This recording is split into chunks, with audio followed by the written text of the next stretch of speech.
guys, it's your best fight friends. I'm Rachel. This is Kelsey. Is that what we say? This is Real Talk with Kelsey and Rachel. Anyway, so today Dana White. Just read the prompter. What? Cue card. Line. Today Dana White basically, after Conor's power move of saying, publicly making known that he'll fight Dustin Poirier and gave some dates out. The UFC is not budging, is what Dana says. He says he offered the fight that Conor wants in January, and that's the fight that they have for Conor. They can't change their schedule based on a fighter that said he was retired in June. The whims of a guy like Conor McGregor. Basically, it's just a bunch of it's dumb. What was your first reaction? What was your initial reaction to that? I think most of the people were disappointed. I'm disappointed that we're not going to see Conor McGregor and Dustin Poirier fight in November or December. I think that isn't the feeling you want to give fight fans when you're delivering news about their final 2 pay-per-views of the year. You want them to be excited about that. I was wildly disappointed. And not only that, it didn't even include Jorge Masvidal versus Colby Covington, which was another rumor that maybe it would be a co-main event, or could it even end up being, anyway, not on the card either, at least right now. So, wildly disappointed. Yeah, I'm disappointed. Like, as a fan, I'm disappointed because, like you said, there have been some November and December pay-per-views, right? And their main events have fallen apart.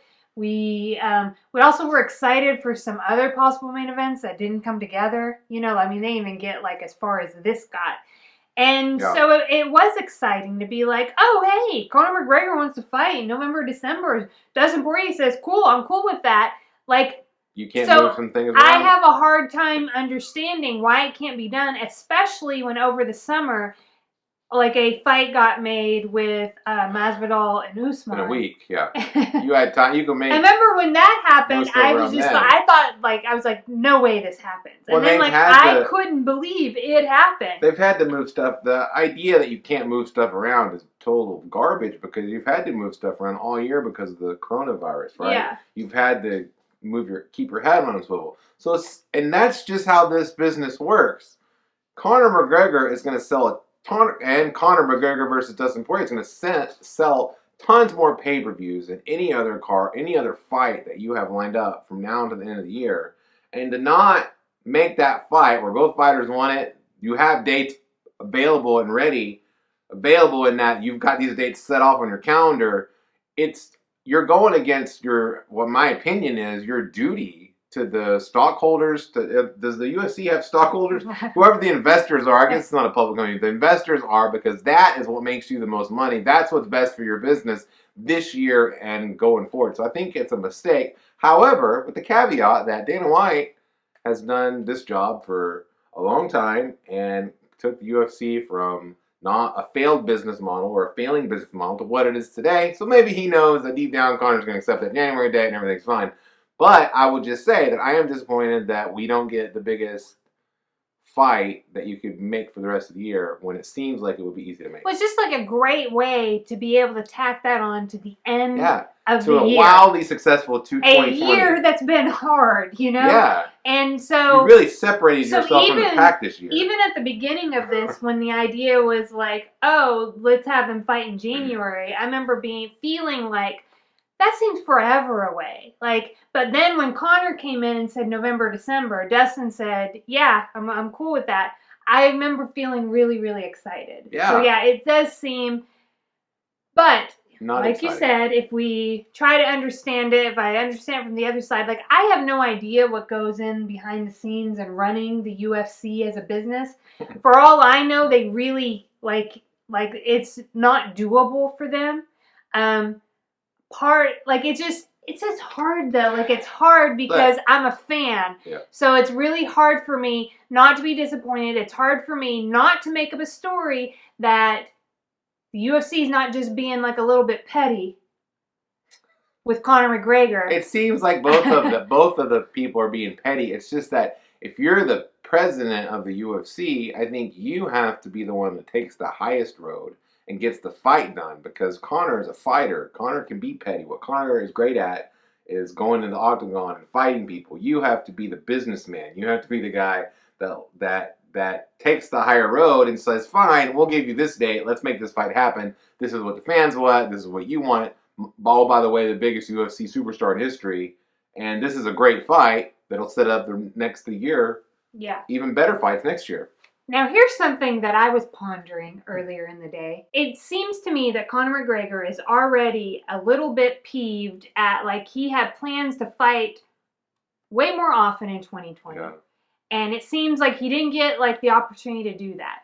I do wonder if Dana White is maybe trying to push Conor down the line because he'd like to get that live gate money in a bigger venue. Not a bad idea. Yeah, he's a smart guy. It's not like he's dumb. And I get that, but I see Conor McGregor already in peeved.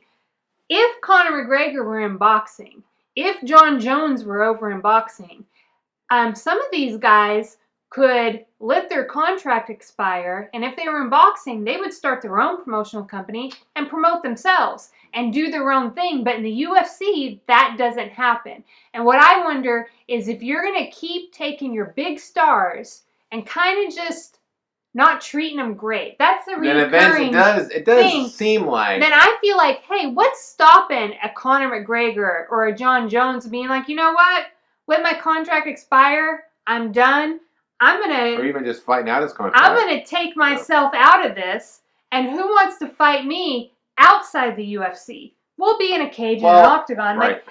Like, if the UFC wants to kind of keep like their like thing, part of that is keeping like especially like your popular guys. You definitely happy. want to keep. Yeah, you want to keep. I mean, we talked about this with Canelo, right? Yeah. And over in the boxing side with Golden Boy. Oh my gosh, Golden Boy has like a golden ticket, right, with Canelo. They need to keep him happy. That's really important. And so, so what I'm saying is that it doesn't just apply to Dana White and the UFC. You don't want to draw like needless lines in the sand just to like. Right. That's the whole point. And that's what you don't just bend over. You don't do whatever they say. But is this really seems necessary? Pretty reasonable. This seems pretty reasonable. I think. So yeah, so who knows? Now, Golden Boy Promotions, Oscar De La Hoya tried to slide into the MMA world, and he failed miserably at it. So there's that. It's not like people haven't tried. There are other organizations like Bellator is the most notable one here in the United States. I'm saying that when you get a big star, though, you get a big star who goes out. Well, and he starts doing standalone independent events. Yeah. And it's like, hey. Who wants to televise this? I'm going to promote it. Who wants to televise it? I'm going to fight, like, some, like, well-known guy. Somebody that doesn't currently have a contract. You know what I mean? Like, I'm just saying that some of your big stars could start being like, you know what? I'm super rich. Why don't I just take a risk and see how this goes for me, and I'll just try this out. And I don't know if you want your big stars trying that stuff out. Correct, Rachel. You're correct. What did you win today?